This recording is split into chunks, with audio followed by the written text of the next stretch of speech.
এখন শনিবারের সন্ধে আপনারা শুনছেন রহস্য আনলিমিটেড। 6 নম্বর পর্বে আজকের গল্প কলকাতার গলিতে। গল্পকার প্রেমেন্দ্র মিত্র, কণ্ঠে সুদীপ মুখার্জি, প্রযোজনা পারসেপশন ক্রিয়েটিভস ও অ্যান্টিনা.আর্ট হাউস, কার্যনির্বাহী প্রযোজক গার্গী বোস, সাউন্ড রেকর্ডিস্ট অতনু মণ্ডল, শব্দ পরিকল্পনা, সম্পাদনা ও গ্রাফিক ওয়ার্ক জিষ্ণু সেনগুপ্ত, সূত্রভাষ্য, ইলাস্ট্রেশন ও সৃজন নির্দেশনা অর্জুন। বিশ্বনাথ পাড়া গাঁয়ের ছেলে। ঘুটঘুটে অন্ধকারে দুপুর রাত্রে বাঁশবনের ভেতর দিয়ে সে 3 ক্রোশ অনায়াসে বেরিয়ে আসতে পারে। অমাবস্যায় গ্রামের সীমানা শ্মশান থেকে মরা পোড়ানো কাঠ সে কতবার বাজি ধরে নিয়ে এসেছে, কিন্তু ভয় তার শুধু কলকাতা শহরকে, যেখানে 2 পা এগুতে হলে মানুষের গায়ে ধাক্কা লাগে।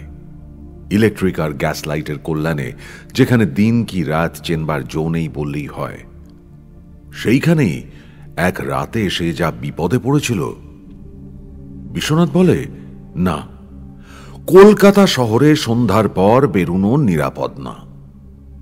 আমরা হেসে উঠলে বলে, না হে না, চৌরঙ্গি সেন্ট্রাল অ্যাভিনিউ এর কথা বলছি না, কলকাতাটা কিন্তু আগাগোড়া চৌরঙ্গি নয়। শোনো তাহলে। সেবার গাঁয়ের লাইব্রেরির জন্য বই কিনতে কলকাতা গিয়েছিলাম। ভেবেছিলাম একদিন থেকেই বইপত্র সব কিনে রাত্রে ট্রেনে বাড়ি চলে আসব, কিন্তু কলকাতায় গেলে নতুন বায়োস্কোপ থিয়েটার না দেখে কেমন করে ফেরা যায়। প্রথম দিনটা তাতেই কেটে গেল। দ্বিতীয় দিনে কলেজ স্ট্রিট গিয়ে বই টই সব কিনে ফেললাম। সঙ্গে বিছানাপত্রের বা তরঙ্গ বাক্সের ঝঞ্ঝাট ছিল না, শুধু একটি সুটকেস। তাতে বইগুলো ভরে একেবারে সোজা শিয়ালদা স্টেশনে গিয়ে উঠলেই হতো। কিন্তু হঠাৎ কি খেয়াল হলো, ভাবলাম একবার অবিনাশের সঙ্গে দেখা করে যাই। অবিনাশ আমাদের গ্রামের ছেলে, স্কুলে আমার সঙ্গেই পড়াশুনো করেছে, কলেজেও কয়েক বছর আমরা একসঙ্গে পড়েছিলাম। অবিনাশ বেশি দিন অবশ্য কলেজে থাকেনি, অত্যন্ত খেয়ালি ছেলে। কোনো কাজে বেশি দিন লেগে থাকবার মতো ধৈর্য তার ছিল না। ছেলেবেলা থেকেই কেমন যেন তার উড়ু উড়ু ভাব। বাড়ি থেকে যে কতবার সে ছেলেবেলায় পালিয়ে গেছে তার ঠিক ঠিকানা নেই। বড় হয়েও তার সে স্বভাব কাটেনি। কথা নেই, বার্তা নেই। হঠাৎ একদিন হয়তো আমরা শুনলাম অবিনাশ হেঁটে সেতুবন্ধ যাওয়ার জন্য বেরিয়ে পড়েছে। তারপর হয়তো 2 মাস আর দেখাই নেই। আমরা কোনো রকমে প্রক্সি দিয়ে হয়তো সেবার তার কলেজের খাতায় কামাইয়ের সংখ্যা কমিয়ে রাখলাম, কিন্তু এমন করে কতদিন রাখা যায়? বছরের শেষে এক্সামিনেশনের সময় দেখা গেল অবিনাশ আমাদের প্রক্সি দেওয়া সত্ত্বেও কলেজে এত কম দিন এসেছে যে তার পরীক্ষা দেওয়ার অনুমতি পাওয়া অসম্ভব। আমরা দুঃখিত হলুম। ছেলেটা এত আমুদে আর মিশুক ছিল যে আমরা সবাই তাকে ভালোবাসতাম, কিন্তু অবিনাশের যেন ফুর্তি হলো। বললে, তবে আর কি ভাই, বর্মাটা একবার ঘুরে আসি। তারপর অবিনাশের আর দেখা নেই। আমাদের চেয়ে তার ধাতই ছিল আলাদা। পৃথিবীটা যে মস্ত বড়, এই আনন্দেই তার মন ভরপুর হয়ে থাকত। পৃথিবীর এই বিশালতাকে দেশে দেশে নতুন পথে ঘুরে ঘুরে উপভোগ করে তার আশ আর মিটতে চাইত না।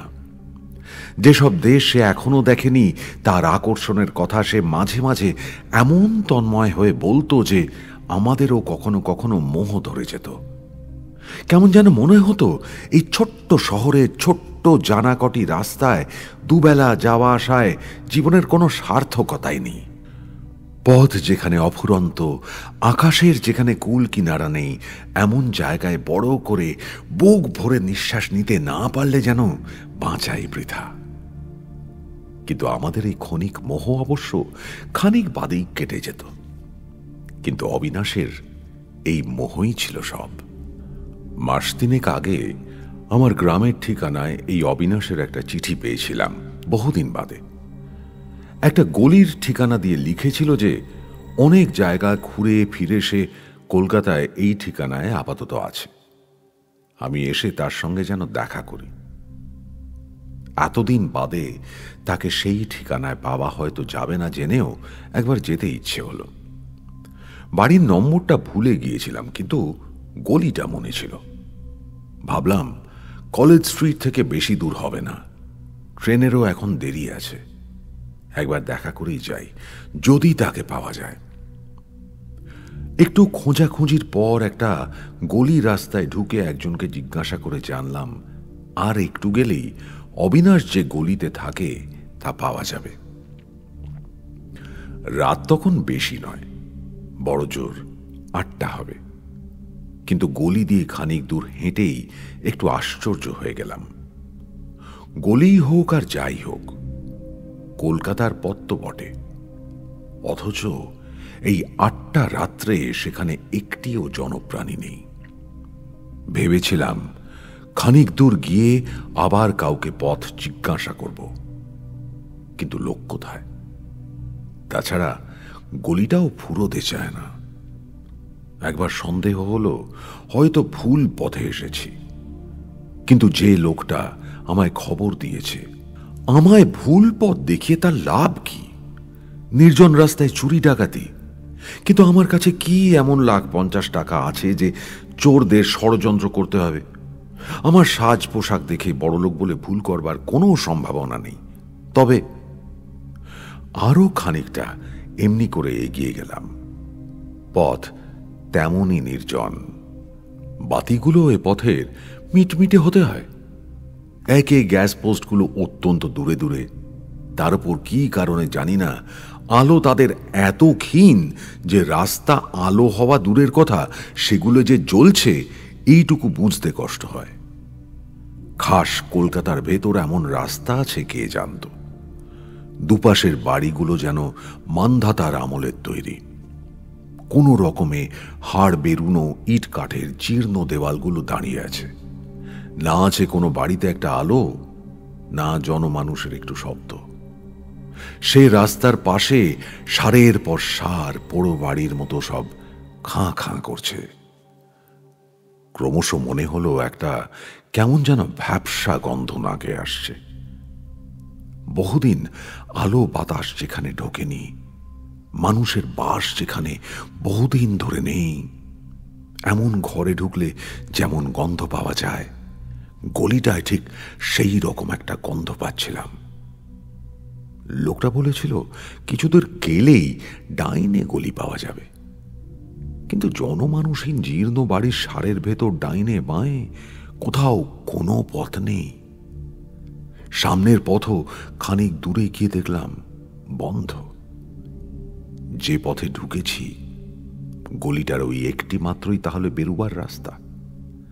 আশ্চর্য ব্যাপার, লোকটা মিছিমিছি আমায় ভুল পথ দেখালো কেন? সেখান থেকে ফিরলাম। গলিটা যেন আরো অন্ধকার মনে হচ্ছিল। এতক্ষণ যে গ্যাসগুলো মিটমিট করে জ্বলছিল তারই কটা একেবারে নিভে গেছে দেখলাম। মনে হলো এই গলি থেকে বেরুতে পারলে বাঁচি। ভীতু আমি নই, কিন্তু কলকাতা শহরের ভেতর এমন অভাবনীয় ব্যাপার দেখে গাটা কেমন যেন ছমছম করছিল। সবে তো প্রথম রাত। কলকাতা শহরের সমস্ত রাস্তা এখন লোকজনে, গাড়ি ঘোড়ায়, মানুষের শব্দে গম গম করছে, অথচ এই পথটা কেমন করে এখন নির্জন নিস্তব্ধ হয়ে গেল। মনে হলো আমি যেন বহুকালের প্রাচীন একটা শহরে এসে পড়েছি। সে শহরের লোকজন বহুকাল আগে ঘর বাড়ি ছেড়ে পালিয়ে গেছে। কত বছর যে মানুষের পা সে শহরে পড়েনি কেউ যেন জানে না। আমি যেন প্রথম সে শহরের নিস্তব্ধতা ভাঙলাম। খট খট খট, আমার নিজের পায়ের শব্দ ছাড়া আর কোনো শব্দ কোথাও নেই। সে শব্দ অদ্ভুতভাবে নির্জন অন্ধকার বাড়িগুলোর দেওয়ালে প্রতিধ্বনিত হচ্ছিল। আমার চোখের ওপরই কটা রাস্তার বাতি দপদপ করে নিভে গেল। ব্যবসা গন্ধটা ক্রমশ যেন বেড়ে গিয়ে অসহ্য মনে হচ্ছিল। না, এই গলি থেকে যত তাড়াতাড়ি বেরিয়ে পড়তে পারি ততই মঙ্গল। কাজ নেই আর অবিনাশের খোঁজ করে, পরে একদিন আবার আসলেই হবে। খানিক দূর গিয়ে স্তম্ভিত হয়ে দাঁড়িয়ে পড়লাম। এদিকেও গলির পথ যে বন্ধ, কিন্তু তা কেমন করে হতে পারে? আমি একটা পথে যে গলিতে ঢুকেছি এ বিষয়ে তো কোনো সন্দেহ নেই। এই গলি দিয়ে এগুবার সময় আশেপাশে কোনো পথই দেখতে পাইনি। তাহলে তাহলে গলির দুমুখ বন্ধ কেমন করে হয়? ভাবলাম হয়তো আরো একটা পথ ছিল। যাবার সময় আমার দৃষ্টি কোনো রকমে এড়িয়ে গেছে। এখন হয়তো আসবার সময় ভুল করে সেইটাতেই ঢুকে পড়েছি। সেইটারই মুখ এখানে হয়তো বন্ধ, কিন্তু এরকম ভুলই বা হবে কেমন করে? আমি অন্য মনস্ক হয়ে তো ছিলাম না, আগাগোড়াই তো সজাগ হয়ে চলেছি। রাস্তায় লোক না থাক, একটা বাড়িতে যদি একটা আলো দেখা যেত, না হয় ডেকেই জিজ্ঞাসা করতাম। যাই হোক, এখানে দাঁড়িয়ে থেকে কোনো লাভ নেই জেনে আমি আবার ফিরলাম। গলি থেকে বেরোতে হবেই। আবার সেই নির্জন অন্ধকার গলি দিয়ে শুধু নিজের পায়ের শব্দ শুনতে শুনতে এগিয়ে চললাম। গলিটা যেন ক্রমশ দীর্ঘ হয়ে চলেছে। আমার অজান্তেই কে যেন ইতিমধ্যে সেটা বাড়িয়ে আরো আরো লম্বা করে দিয়েছে। এবারও যখন দেখলাম গলির মুখ বন্ধ, তখন সত্যি বুকের ভেতরটা কেমন করে উঠল। একে আমরা পাড়া গাঁয়ের লোক, ফাঁকা আকাশ ফাঁকা মাঠের মধ্যে মানুষ হয়েছি। শহরে এলেই অমনি আমাদের হাঁপ ধরে। তার উপর এই ভ্যাবসা গন্ধ ভরা অন্ধকার গলি, চারিদিক থেকে এসে যেন আমাকে একেবারে জেলখানার মতো বন্দি করে ফেলবার ষড়যন্ত্র করেছে। ওপরে চেয়ে যে একটু আকাশ দেখতে পাবো তারও জো নেই। এমন একটা ধোঁয়াটে কুয়াশায় বাতাস আচ্ছন্ন হয়ে আছে, তার ভেতর দিয়ে একটা তারাও দেখা যায় না। যত এই অদ্ভুত ব্যাপার ভাবছিলাম, মাথাটা তত গুলিয়ে আসছিল। কি করব কিছুই ভেবে পাচ্ছিলাম না। সুটকেসটা বইয়ের ভারে বেশ ভারী ছিল, সেটা ধরে ধরে বেশ ক্লান্তই মনে হচ্ছিল নিজেকে। এমনি করে আর কতক্ষণ ঘুরতে হবে? এরকম ভাবে ঘুরতে হলো তো ক্লান্তিতেই বসে পড়তে হবে। হঠাৎ হঠাৎ বুকটা ধড়াস করে উঠল। দূরে একটা মিটমিটে বাতির তলায় একটা লোক দাঁড়িয়ে আছে না? তাড়াতাড়ি সেই দিকে এগিয়ে গেলাম। এই তো আমাদের অবিনাশ। ও, এতক্ষণের ভয় ভাবনা নিমেষে ভুলে গেলাম। আনন্দে চিৎকার করে তার নাম ধরে ডাকতেই সে চমকে তাকালো। বললাম, কি আশ্চর্য, তোর খোঁজ করতে গিয়ে 1 ঘন্টা এই গলির ভেতর ঘুরে হয়রান হচ্ছি যে। বাবা, কি অদ্ভুত গলিতে থাকিস তুই, ঢুকে আর বেরোনোই যায় না। অবিনাশ একটু হেসে বললে, এসেছিস তাহলে ঠিক।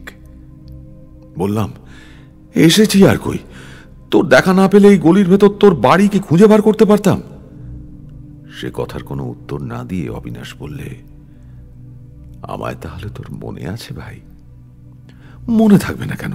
হ্যাঁ, না ভাই, মনে থাকে না। অথচ মানুষ যেটুকু মনে করে রাখে তার ভিতরেই আমরা বেঁচে থাকি। আমি হেসে বললাম, ছিলি তো ভূপর্যটক, আবার দার্শনিক হলি কবে থেকে? যাক, এখন তোর বাড়ি চল দেখি, তোর সব গল্প শুনতে চাই। অবিনাশ কেমন যেন একটু নিরুৎসাহ হয়ে বললে, আমার বাড়ি? আচ্ছা চল। আমার চিঠি পেয়েছিলি? হ্যাঁ, সে তো 3 মাস আগে। তোর জন্য কতদিন অপেক্ষা করেছিলাম, তারপর আবার বেরিয়ে পড়েছিলাম। আবার? তাহলে ফিরলি কবে? অন্য মনস্ক ভাবে অবিনাশ বললে, এই তো আজ। এই আজ? আবার গেছলি কোথায়? বলছি, চল। সেই নির্জন গলি দিয়েই তখন আমরা এগিয়ে চলেছি, কিন্তু আর তখন আগের কথা কিছুমাত্র মনে ছিল না। অবিনাশ বলতে লাগলো, এবারে ভাই গেছিলাম বহুদূর, খিদিরপুরের ডকে বেড়াতে বেড়াতে একদিন সুন্দর একটি জাহাজ দেখলাম। সুন্দর বলতে নতুন মনে করিসনি জানো, জাহাজটা অনেক পুরনো। নোনা জল লেগে তার গায়ের রং চটে গেছে, মাস্তুলগুলো বহুদিনের পুরনো, চিমনিগুলো ধোঁয়ায় কালো হয়ে গেছে। আগাগোড়া জাহাজটা দেখলেই মনে হয় বহুকাল ধরে পৃথিবীর কত সমুদ্রে এসে যেন পাড়ি দিয়ে ঝুনো হয়ে গেছে। তার চেহারাতেই কেমন একটা ভবঘুরে রুক্ষ রুক্ষ ভাব, সেইটি তার সৌন্দর্য। তার উপর শুনলাম যে এখান থেকে মাল নিয়ে যাবে জবদ্বীপে। তখন আর লোভ সামলাতে পারলাম না। জবদ্বীপ, নারকেল আর তাল গাছের সার তার তীর পর্যন্ত এগিয়ে এসেছে সমুদ্রকে অভ্যর্থনা করতে। বাতাস আর জঙ্গলের মশলা গাছের গন্ধ, তার উপর গভীর বনের মাঝে তার বোরাবুদর। একেবারে মেতে উঠলাম, যেমন করেই হোক যেতেই হবে জাহাজে। জাহাজের ভাড়া দেওয়ার মতো পয়সা নেই। অনেক কষ্টে জাহাজের হেড খালাসিকে খোঁজ করে তার সঙ্গে ভাব করে তাকে কিছু ঘুষ দিয়ে লুকিয়ে যাবার বন্দোবস্ত করলাম। জাহাজের একধারে বিপদের সময় ব্যবহার করবার জন্য ছোট তেরপল ঢাকা বোট টাঙানো থাকে। ঠিক হলো তারই একটির ভিতর আমি থাকব। কেউ তাহলে টের পাবে না। খালাসি কোনো এক সময় লুকিয়ে এসে আমায় খাবার দিয়ে যাবে। গভীর রাতে জাহাজে চড়ে সেই বোটের ভেতরে গিয়ে হেড খালাসির নির্দেশ মতো লুকিয়ে রইলাম। ভোর হবার আগে জাহাজ ছেড়ে দিল। তারপর কদিন কি অদ্ভুত ভাবেই না কাটিয়েছি। সারাদিন তার ভেতর লুকিয়ে থাকি। তেরপল একটু ফাঁক করে আকাশ দেখি আর জাহাজের শব্দ শুনি। গভীর রাতে যখন সব নির্জন হয়ে যায়, জাহাজের খোলে কজন ইঞ্জিনিয়ার আর ফায়ারম্যান, আর উপরে হাল ঘোরাবার হুইলে একজন নাবিক ছাড়া আর কেউ থাকে না, তখন একবার করে বেরিয়ে নির্জন ডেকের একটি কোণে রেলিং ধরে দাঁড়াই। এমনি করে কদিন বাদে জাভায় এসে পৌঁছলাম। আগে ঠিক ছিল সবাই নেমে গেলে কোনো এক সময় হেড খালাসি আমার নামার ব্যবস্থা করে দেবে। কিন্তু বন্দরে জাহাজ ফেরাবার আগের রাত্রে সে এসে আমায় জানিয়ে গেল যে তা হবার উপায় নেই। এখানে মাল নামানো হলেই জাহাজটাকে শটান ড্রাই ডকে রং করবার জন্য পাঠানো হবে, ঠিক আছে, সুতরাং সেভাবে নামা যাবে না। তাহলে উপায়? খালাসি বললে উপায় আছে। সবাই যখন জাহাজ ভেড়াবার সময় সেই কাজে ব্যস্ত থাকবে, তখন যদি আমি জাহাজ থেকে জলে পড়ে একটুখানি সাঁতরে যেতে পারি তাহলেই হয়। আমি তাতেই রাজি হলাম। জাহাজ জেটিতে লাগবার আয়োজন চলছে এমন সময় সন্তর্পণে আমি বোটের ঢাকনি সরিয়ে নেমে পড়লাম। পুঁটলিটা আমার পিঠে বাঁধাই ছিল। রেলিংয়ের ধারে গিয়ে জেটির উল্টো দিকে ঝাঁপ দিতে আর কতক্ষণ। কেউ দেখতেও পেল না। ঝাঁপ দিয়ে পড়লাম ঠিক, কিন্তু সেই মুহূর্তে জাহাজটা জেটিতে ভেড়বার জন্যে পাশে সরতে আরম্ভ করল। জাহাজের বিশাল প্যাডেলের ঘায়ে জল তোলপাড় হয়ে উঠল। কি ভীষণ তার টান! প্রাণপণেও আর সে টান ছাড়িয়ে আসতে পারলাম না। সেই ঘূর্ণমান ভয়ঙ্কর প্যাডেলে ধাক্কা খেয়ে তলার দিকে তলিয়ে গেলাম। আমি সুরে উঠে বললাম, তারপর তারপর তারপর সেই প্যাডেলের ঘা কি ভয়ঙ্কর লেগেছে দেখবি। সামনে একটা গ্যাসের বাতি তখনও জ্বলছিল। অবিনাশ তার জামা তুলে দেখালে। এ কি জামার নিচে যে কিছুই নেই, একেবারে ফাঁকা, শূন্য। ভালো করে আবার চেয়ে দেখলাম, দেহ নেই, কিছু নেই। ওধারে গ্যাস পোস্ট আছে, সে জামার তলা দিয়ে স্পষ্ট দেখা যাচ্ছে। ওপরের দিকে চাইলাম, সেখানে অবিনাশের মাথা নেই। শূন্য, শূন্য, সব শূন্য। অস্ফুট চিৎকার চিৎকার করে সুটকেস হাতে আমি দৌড়তে শুরু করলাম। কিন্তু কোথায় যাব? যেদিকে যাই নির্জন গলির মুখ বন্ধ। চিৎকার করে একটা পোড়ো বাড়ির দরজায় ঘা দিলাম। তার ভেতর দরজা জানলাগুলো পর্যন্ত সে আঘাতের প্রতিধ্বনিতে ঝনঝন করে উঠল, কিন্তু কারো সাড়া নেই। অন্ধকার। গলি মনে হলো আমার চারিধারে সংকীর্ণ হয়ে আসছে, অসহ্য আর ভ্যাপসা গন্ধ। তারপরে আর মনে নেই। যখন জ্ঞান হলো তখন দেখি কে একজন আমায় ডাকছে, উতরিয়ে বাবু, ইয়ে শিয়ালদা স্টেশন হ্যায়। শিয়ালদা স্টেশন? অবাক হয়ে দেখি আমি আমার সুটকেস সমেত একটা রিকশায় বসে আছি। সামনে শিয়ালদা স্টেশন। নেমে পড়ে তার ভাড়া চুকিয়ে দিলাম। কিন্তু কখন কেমন করে আমি রিকশায় উঠেছি আমি কিছুই মনে করতে পারলাম না। হ্যাঁ, তারপর খোঁজ নিয়ে জেনেছি অবিনাশ 2 মাস আগে জাভার বন্দরে অমনি করেই মারা গিয়েছিল।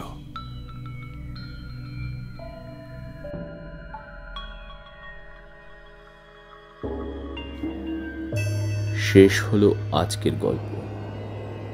কিন্তু ধরুন, যদি এমন কারোর সাথে আপনারই দেখা হয়ে যায় কলকাতার গলিতে, রাতের অন্ধকারে, যে আছে অথচ নেই, আবার না থেকে হয়তো আছে আপনার সাথে, আপনারই পাশে, এমন আরেকটা নতুন গল্প নিয়ে আমরা হাজির হব আগামী শনিবার সন্ধেবেলায়। শুনতে থাকুন রহস্য আনলিমিটেড। ভালো থাকবেন, সাবধানে থাকবেন। রাত্রি শুভ হোক।